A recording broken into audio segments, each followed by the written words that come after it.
بمناسبة الذكرى 25 لتنصيبه ملكاً، أصدر العاهل المغربي محمد السادس عفواً شمل 2476 شخصاً، من بينهم الصحفيون عمر الراضي وسليمان الريسوني وتوفيق بوعشرين المسجونين بتهم اعتداءات جنسية، قال الثلاثة إنها ملفقة لمعاقبتهم على انتقاداتهم للحكومة. توفيق بوعشرين مدير صحيفة أخبار اليوم التي توقفت عن الصدور عام 2021 شكر الملك على قرار العفو.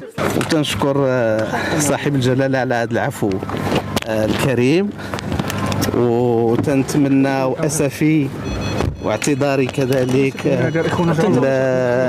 لكل من تضرر من هذا الملف من قريب أو بعيد، وأتمنى أن نعيش جميعا في مغرب في كنف الحرية وتحت سقف القانون.